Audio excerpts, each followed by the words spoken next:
I appreciate everybody coming out tonight. And as John said, my name is Rick McKiddy. I'm running for State Senate in District Number 6. My opponent is Peggy Lehner. She's running on her record. I'm running because of her record. Last year, she was a tie-breaking vote on Senate Bill 5. And as disgusting as that bill was, even more disgusting than attacking the public sector employees was the fact that while they cut your wages, your benefits, and your pensions, they maintained theirs. But again, we did the right thing as over 1 million people went to the polls and overturned that. They have proven time and time again, my opponent, that she has 100% disrespect for a collective bargaining process. She would like to dismantle collective bargaining in the state, and she's supporting right to work.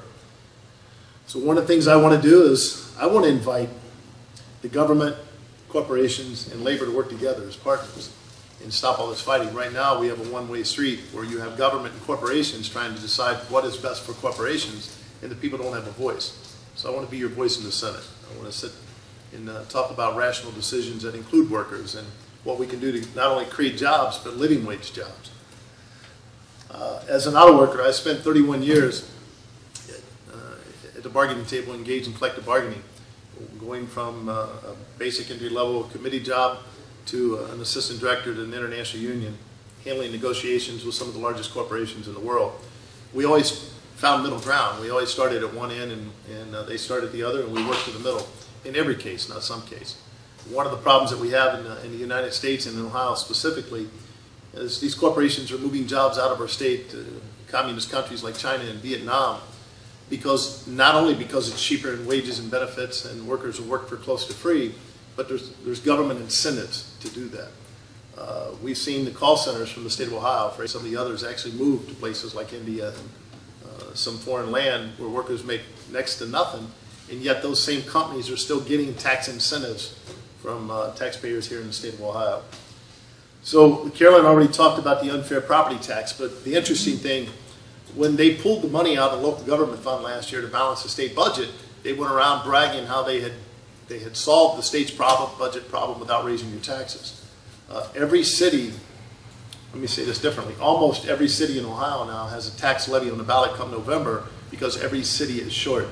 The mayor of Riverside today endorsed my campaign, and one of the reasons he did so was because of the local government funds that had been extracted out of his small community and kept by the state to balance the budget, and now he's at an unfair disadvantage. They're going to either have to raise taxes or cut services. She voted against and opposed the high-speed train coming to Ohio. She called it a choo-choo train, and with that was 6,000 jobs.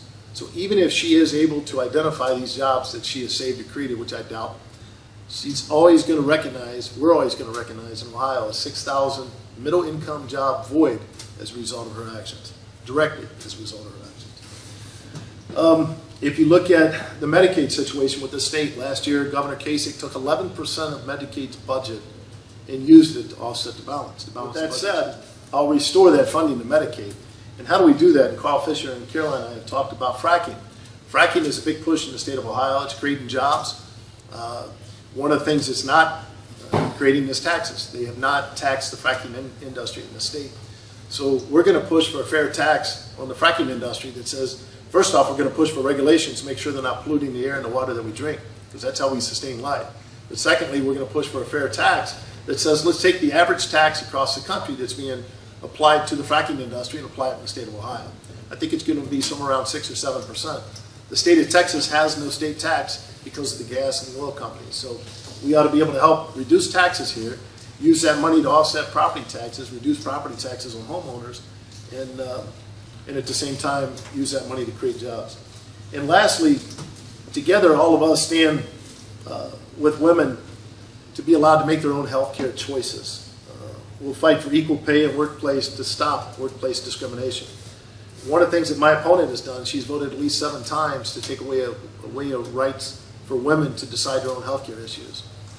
But with that said, there's one last piece here on our cards you'll notice. It says we're not for sale. One of the things I found is my opponent is the chair of the Education Committee, and she is actively working to dismantle public education.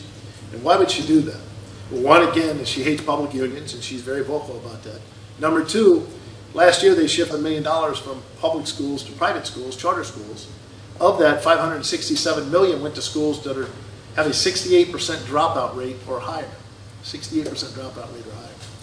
You look at the companies that have the 65 or 68% dropout rate, they're donating money to my opponent's campaign.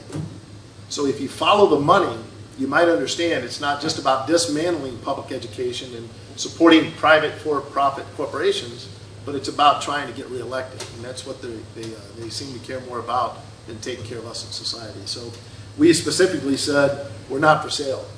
I don't want charter school money. I don't want lobbyists calling me trying to take me to lunch, and that's been happening, or dinner. And every time they do that, I tell them I'm not for sale. Appreciate you doing your job. My job as a senator will be to stand up what's right for the citizens of Ohio and not for the lobbyists that's sitting in Columbus. So with that, my name is Rick McKiddy. I'm running for state senate. Peggy Lehner is running on her record. I'm running because of her record. I appreciate your support.